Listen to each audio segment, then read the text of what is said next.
Oui, alors ma question, c'est qu'on perd parfois des matchs au couteau. On n'y arrive effectivement toujours pas en grand chelem en France. Ça nous fait parfois citer par la FFL, la Fédération française de la loose. Est-ce que du coup, s'il y a un problème de mental en France, est-ce que c'est un fantasme, que c'est une réalité? Qu'est-ce que vous en pensez et comment on dépasse ça du coup? Non, je crois que c'est vraiment une caricature. Maintenant, je comprends la frustration de certains. On a un des plus beaux tournois du monde et on aimerait que quelqu'un succède à Yannick Noah ou à Marie Pierce au palmarès de notre tournoi. Maintenant, quand on regarde un petit peu l'histoire en arrière, on constate qu'aujourd'hui, les trois joueurs qui ont le plus grand nombre de titres en Grand Chelem jouent à l'heure actuelle. C'est Rafael Nadal, Roger Federer, Novak Djokovic. Ces trois joueurs se sont partagés, on va dire, allez, 95% des titres en Grand Chelem, hein, pour ainsi dire, depuis 15 ans. Ils laissent des miettes aux autres. Ils laissent des miettes aux autres. Donc aujourd'hui, notre valeur, par rapport à notre génération actuelle, qui est pourtant une génération exceptionnelle. Quand on regarde aujourd'hui les meilleurs classements de Jo-Wilfried Tsonga, Gaël Monfils, Richard Gasquet, Gilles Simon, même Lucas Pouille, on se rend compte que c'est des joueurs, pour certains, qui ont été pendant plusieurs années dans le top 10 mondial. Plusieurs top 10 mondial, si on fait une comparaison avec le basket ou avec le football, c'est des joueurs comme Griezmann, comme Mbappé, comme Pogba.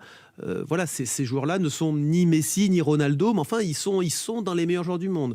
Donc on a eu des joueurs et qui sont toujours en activité, qui ont été dans le top 10 mondial, mais qui malheureusement ont fait des demi-finales, des quarts de finale, des finales, mais n'ont jamais gagné ces grands tournois. Alors, le raccourci, effectivement, c'est de dire oui, mais est-ce que c'est pas dans la tête? Vous savez, un joueur de tennis, c'est un athlète qui s'appuie sur des qualités physiques, mentales, techniques, tactiques.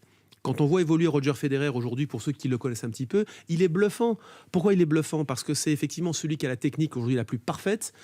C'est probablement un des athlètes les plus rapides sur un terrain de tennis, donc c'est un athlète hors norme. Mentalement, c'est comme Borg à l'époque, c'est un garçon d'une froideur et qui ne montre aucune émotion et qui a une capacité à faire des choix tactiques justes en une fraction de seconde. Ça, c'est un petit peu comme Pelé était dans le foot, comme Ayrton Senna était en Formule 1, comme Michael Jordan était en basket. C'est pas des choses que l'on apprend. Et lorsque, à tort, parfois, je trouve on accuse notre fédération de ne pas produire suffisamment de grands champions qui gagnent les grands chelems, une fédération, elle ne peut que produire des jeunes joueurs talentueux, des champions du monde junior, des joueurs qui vont dans le top 100 ou le top 50, et elle le fait très bien depuis très longtemps. Mais moi, je crois en la capacité d'un joueur hors norme qui, justement, à un moment donné, parce qu'au fond de lui, il a cette petite chose en plus, comme pouvait l'avoir Mozart à une époque, comme a pu l'avoir Pelé ou Zidane dans le football. Quel est le point commun aujourd'hui entre un Serbe, entre un Suisse, entre un Espagnol, un Brésilien avant eux? On ne peut pas dire qu'il y a des méthodes de ces pays-là qui produisent ce genre de joueurs. Donc ça prouve bien justement aujourd'hui, et je trouve que c'est assez rafraîchissant de se dire l'homme n'est pas une machine que l'on programme et qui va gagner tous les meilleurs tournois du monde. Je pense qu'un jour prochain, on aura un joueur qui sera l'équivalent peut-être de Nadal ou Federer, et que dans son sillage, il entraînera peut-être 2 ou 3 autres immenses champions, comme l'a fait Björn Borg à une époque, lorsqu'il a amené les Mats Wilander, les Stefan Edberg. Et depuis, que se passe-t-il en Suède? On va dire que c'est un petit peu le néant. Ouais.